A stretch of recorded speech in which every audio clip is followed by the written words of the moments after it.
Buenos días a todos. En este video vamos a hablar de equidad de género en la clase de matemáticas. Yo soy Sonia Ursini, del Departamento de Matemática Educativa del CIMVESTAF. Antes de entrar a hablar de género y de equidad y ese tipo de cosas, hay que precisar algunos términos. ¿A qué nos referimos cuando usamos el término género? ¿Y a qué nos referimos cuando hablamos de equidad? Entonces vamos a tratar de aclarar qué es género y qué se entiende por equidad. Ante todo, hay que aclarar que género no es equivalente a sexo. El género es una construcción sociocultural elaborada a partir de las diferencias biológicas. El sexo es una característica biológica. Si bien nacemos con un sexo, no nacemos con un género. ¿Sí? El género se construye. El género es una construcción sociocultural que se construye a partir de las diferencias biológicas. Y a partir de esas diferencias biológicas se ha ido delimitando histórica y socialmente los roles que los hombres y las mujeres desempeñan en cierta sociedad, en cierto momento histórico, dependiendo de ciertas necesidades, y asociados a estos roles se le asigna un valor a este quehacer de hombres y de mujeres. Por lo tanto, tenemos que decir que ser hombre o ser mujer en una sociedad y en un momento histórico determinado se aprende, no se nace, no se aprende. La identidad de género se construye. Aprendemos a comportarnos de cierta manera, a sentir de cierta manera, a pensar de manera diferenciada, los hombres y las mujeres, de acuerdo a ciertos patrones que dominan en el entorno social, cultural, económico y político en el que vivimos. Entonces vamos construyendo nuestra identidad de género. La identidad de género está conformada por varios elementos, por las actitudes, por los valores, por las creencias, normas, comportamientos, y estas actitudes, valores, creencias, normas y comportamientos diferenciados entre hombres y mujeres provienen del entorno sociocultural, de las representaciones sociales que tenemos las personas de nosotras mismas en relación a cierto objeto, a cierta situación, a ciertas exigencias. Y así vamos construyendo nuestra identidad de género. La escuela, cuya función esencial se supone que es transmitir saberes, valores, normas y conductas, contribuye fuertemente a la formación de la identidad de género. Por más que eso aparentemente no está dentro de su función, pero sí incide muchísimo en la formación de la identidad de género. En la construcción de la identidad de género influye la educación e información que se recibe en el salón de clase, y la educación y la información que se recibe reflejan las creencias del profesor. Las relaciones que se establecen en el salón de clase entre alumnos y profesores también inciden en la formación de la identidad de género y también reflejan las creencias del profesor. Pues en la formación de la identidad de género influyen fuertemente también y las ideas estereotipadas que se van transmitiendo acerca de las diferencias de género y algunas asignaturas. Por ejemplo, es muy común, sea en la sociedad y el profesor en particular, que se crea que las niñas son mejores para la lengua y las materias humanísticas porque supuestamente estas materias no necesitan de un pensamiento lógico y racional. O sea, de entrada se considera que eso es más apto para las niñas porque las niñas, por ser mujeres, no tienen un pensamiento lógico y racional. Ese es un sentir muy difundido y muy común. Por lo contrario, se considera que los varones son mejores para las matemáticas, para la ciencia, para la tecnología, para las ingenierías. ¿Por qué? Porque son materias que requieren un pensamiento lógico y racional. Entonces se le atribuye de alguna manera ese tipo de pensamiento al varón y no a las mujeres. Estas ideas contribuyen a la formación y fortalecimiento de la identidad de género, diferenciada por sexo, y crean cierta predisposición hacia las distintas asignaturas escolares. En particular, ¿qué pasa entonces con la matemática escolar? Nos preguntamos cómo se autoperciben los y las estudiantes frente a las matemáticas, cuando sabemos que hay todas estas ideas preconcebidas alrededor de las diferencias entre niños y niñas en relación a las matemáticas. ¿Cómo se autoperciben ellos? Y también nos preguntamos cuál es el papel del profesor, el profesor de matemáticas. ¿Cómo influye? ¿Cuál es su rol en la formación del sentir que tienen los estudiantes? Pero antes de seguir con eso, vamos a equidad, ¿sí? ¿Qué es equidad? Porque se habla mucho últimamente en todos los organismos oficiales, también en los programas de estudio y todo, que hay que propiciar la equidad y que hay que propiciar, claro, la equidad de género, ¿sí? Pero bueno, ¿qué es equidad? Equidad, en primer lugar, no es lo mismo que igualdad. Como hemos dicho que género no es lo mismo que sexo, también hay que especificar y hay que aclarar que equidad no es igualdad. ¿A qué se refiere la equidad? La equidad considera las diferencias y las toma en cuenta para propiciar la igualdad y evitar la discriminación. La igualdad se refiere más a cosas legales, ¿sí? A ser tratado de manera igual a pesar de las diferencias, ¿sí? De las diferencias contextuales, sociales, económicas, de aspecto. Entonces hay que darse cuenta que no es lo mismo una cosa que otra. Por ejemplo, nada más para hacer un ejemplo, no es lo mismo que todos los niños tengan derecho, legalmente el derecho de ir a la escuela, que si consideramos un niño que tiene que caminar a lo mejor 3 horas para llegar a su escuela y a lo mejor sin haber desayunado, a un niño que vive a la vuelta de la escuela y ha desayunado muy bien. O sea, eso no es equidad, ¿sí? Los dos tienen derecho, igual derecho a ir a la escuela, pero ahí no existe equidad. Y también está la idea, y se maneja mucho, dado que se confunden estos dos términos, que más igualdad propicia más equidad, lo cual no es cierto. O sea, es necesaria más igualdad, sin duda, pero eso no es suficiente para que haya equidad. El problema de la equidad en la educación escolar se ha abordado desde distintas posturas ideológicas.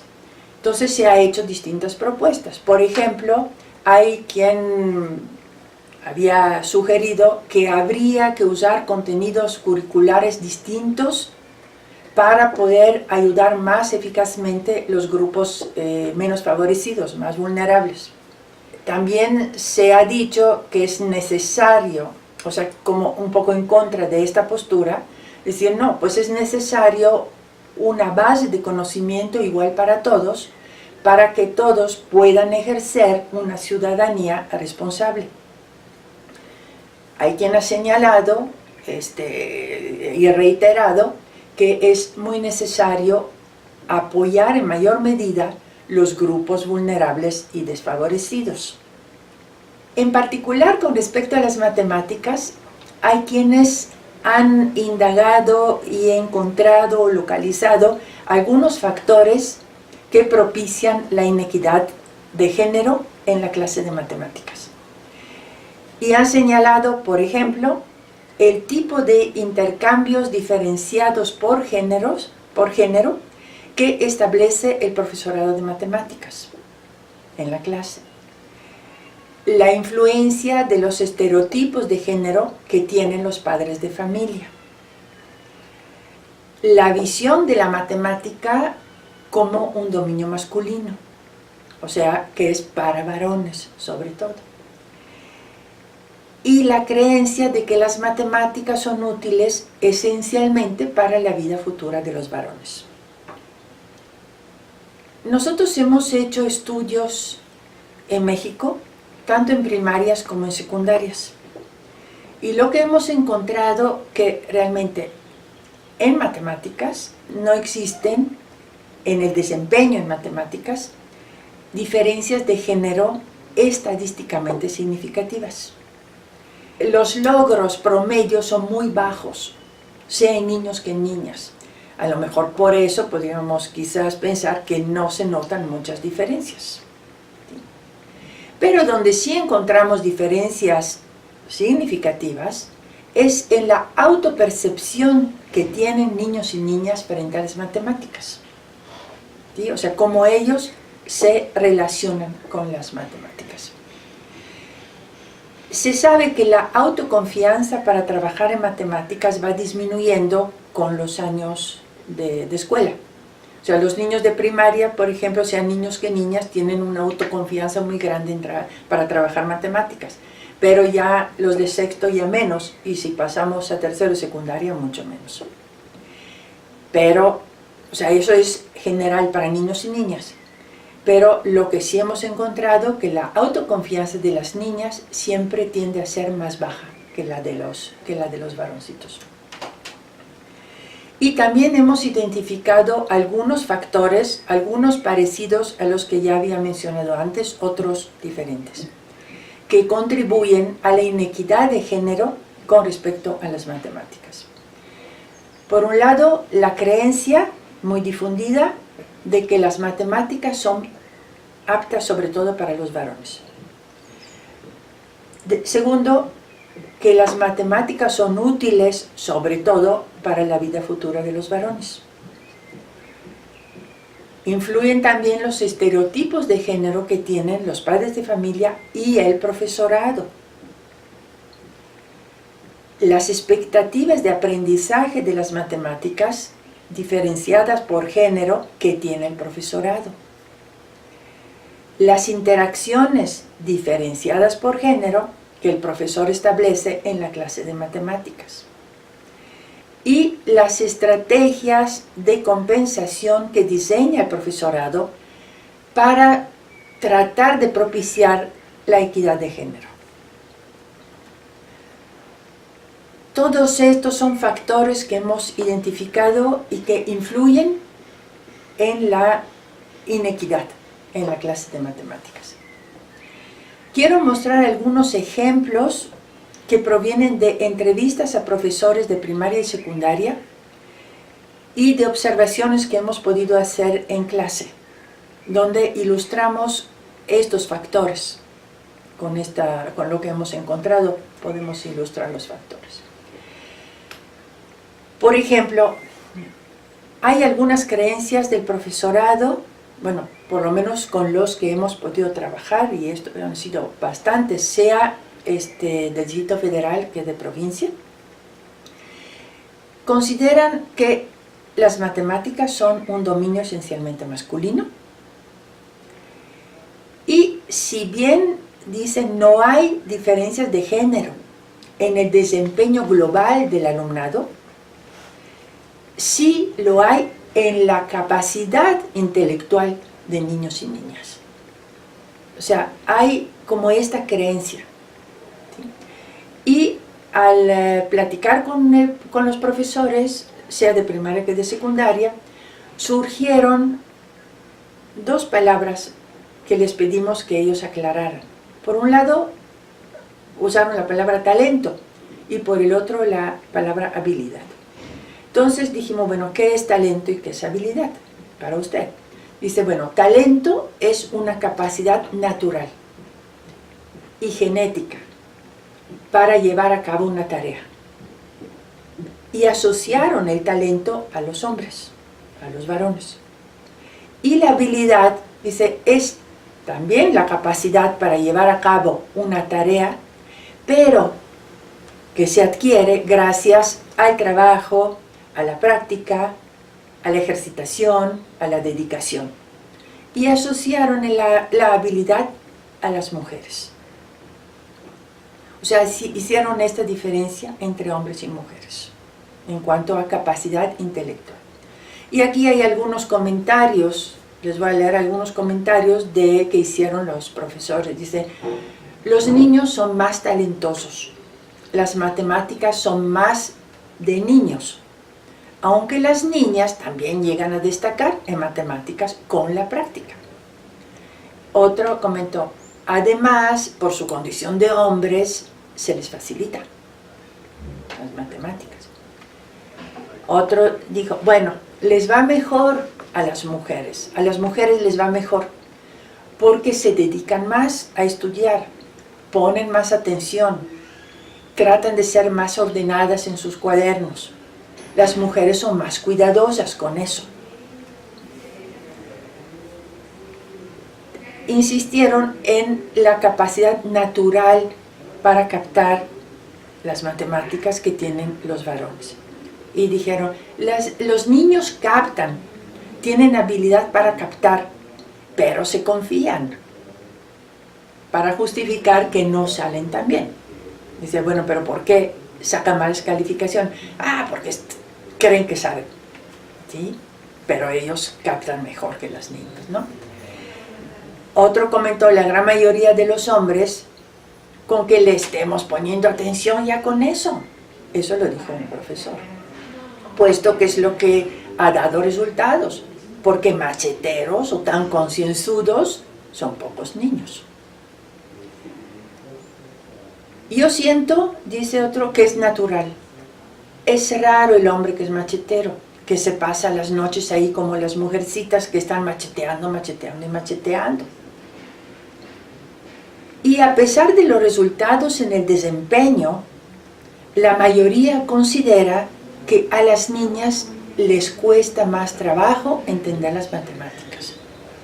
Tienen dificultades para aprobar los exámenes.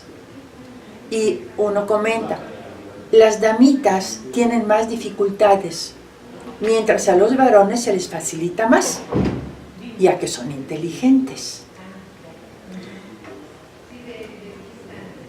Tratando de propiciar, a partir de esas ideas estereotipadas que llevan a sus clases de matemáticas, muchos profesores, tratando de cumplir con lo que pide el programa de la SEP, que es crear equidad en la clase de matemáticas, entonces buscan maneras, desde su perspectiva, de crear y lograr una mayor equidad. Entonces dicen, doy mayor preferencia a las niñas en las interacciones que se dan en la clase de matemáticas para compensar el talento de los niños en esta asignatura. Y otro dice, para nivelar estas diferencias naturales, cuando trabajamos en equipo, siempre formamos equipos mixtos. pero hemos observado que las interacciones que establecen en el salón de clase son diferenciadas, ¿sí? Encontramos que hay interacciones de nivel cognitivo bajo que dirigen sobre todo a las niñas, donde, que consisten en evocación de datos específicos, terminología, convenciones, clasificaciones, hechos memorizados. Y hay interacciones de nivel cognitivo alto que dirigen sobre todo a los niños para estimularlos, dicen ellos. El de las niñas es para compensarlas. Los de nivel cognitivo alto es para los niños para estimularlos, que es más interpretación, extrapolación, aplicación, análisis, síntesis, evaluación, para promover el desarrollo de habilidades críticas. Todo esto promueve el desarrollo de habilidades críticas de pensamiento. El tipo de interacciones que le hacen a las niñas, pues no. Y lo justifican diciendo que es para compensar su deficiencia natural, mientras las de cognitivo alto es para estimular la capacidad natural del varón. Y diseñan entonces estrategias de compensación. ¿En qué consisten? Dice, bueno, pedimos más ejercicios y tareas, dado que las mujeres sí las hacen. No importa que los varoncitos no. Las mujeres sabemos que las van a hacer. Son más ordenadas ellas, son más responsables con las tareas que se solicitan en clase. Y eso las va a ayudar, porque vamos a promediar, ¿sí? Y se evalúa no solo los conocimientos matemáticos, sino se evalúa también, y eso entra en la calificación después, la asistencia, el comportamiento en clase, la presentación del cuaderno, la entrega de las tareas. Y eso se hace para poderle, según el profesor, subir la calificación a las niñas y obtener así como una mayor equidad en la clase de matemáticas. Justifican ellos estas estrategias. Dice, la niña se dedica mucho a hacer los trabajitos, a hacerlos bien, a ponerles la florecita, a entregar a tiempo, y los maestros evaluamos mucho eso. Aunque saquen 2 o 3 en el examen de matemáticas, a la hora del promedio van a pasar. Pero, claro, no han llegado a los conocimientos. Dice, los hombres son muy fodongones. La mayoría, le digo, ahí le entregó en una hojita, pero los conocimientos los tienen mejor establecidos. O sea, ese es el sentir del profesor. Sin proponérselo de esta manera y sin tener conciencia de ello, porque cuando uno les pregunta, dicen, mi organización y planeación de clase es asexuada. Eso lo dijeron varios. Estas estrategias que reflejan las concepciones de género dominantes propician la creación crean diferencias entre niños y niñas, propician la inequidad, lo que repercute no solo en la formación académica de las niñas, sino a la larga perjudica su futuro y el futuro de la sociedad.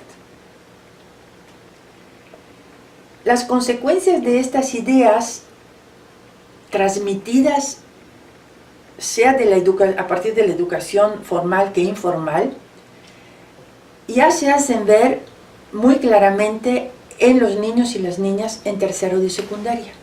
O sea, fue desde la primaria que se empieza con este tipo de educación y de formación y a través de la secundaria. Y cuando se termina, la mayoría de los niños no van a ir más allá del tercero de secundaria, pero ya tienen bien metida toda una inequidad de género con respecto a las matemáticas, por lo menos, debido a toda esta manera de trabajar en la escuela. Hemos entrevistado estudiantes de tercero de secundaria Y lo que encontramos que si bien tanto hombres como mujeres asocian a las matemáticas ciertos rasgos para poder ser exitosos en esa materia, y dicen, por ejemplo, para salir bien en matemática hay que ser inteligentes, hay que mostrar interés, hay que prestar atención, hay que ser dedicados, disciplinados, esforzarse y seguir instrucciones. Pero, o sea, en eso están de acuerdo todos, sean niños que niñas. Pero lo que nos sorprendió tremendamente es que asocian estos rasgos, estas necesidades de manera diferente con niños o niñas. Entonces, en cuanto a inteligencia, interés y atención, eso lo asocian con varones. ¿Qué asocian con las mujeres? Dedicación, disciplina, esfuerzo, obediencia y atención. O sea, no asocian inteligencia con mujeres, porque parece ni interés, porque parece como que dan por sentado que las mujeres no son inteligentes, ni tienen interés en matemáticas. Eso es para los varones. O sea, para que un varón salga bien en matemática, tiene que ser inteligente, tiene que tener interés y tiene que prestar atención. Para las mujeres es suficiente que sean dedicadas, obedientes, que se esfuercen y disciplinadas. Para terminar, algunas reflexiones finales. Promover la equidad en la clase de matemáticas comienza por considerar que no hay diferencias de género en la capacidad de aprenderlas. Las matemáticas escolares están al alcance de niños y niñas por igual. La creencia de que las niñas pueden menos que los niños es absurda, no tiene ningún fundamento. Creer que a las mujeres por naturaleza se les dificultan las matemáticas es una creencia, bueno, lo que acabo de decir, sin fundamento. Y esta creencia lleva a limitar su formación y desarrollo académico y sus oportunidades para acceder a la educación profesional y al campo laboral. Las estrategias deberían tender a que mejoren el aprendizaje de las matemáticas, todos, niños y niñas, y no a nivelar sus calificaciones introduciendo elementos ajenos al aprendizaje, como la entrega de tareas, cuadernos pulcros, obediencia, asistencia, etc. Pues esto es todo. Muchas gracias y dejo una lista de referencias que a lo mejor puede serles de utilidad.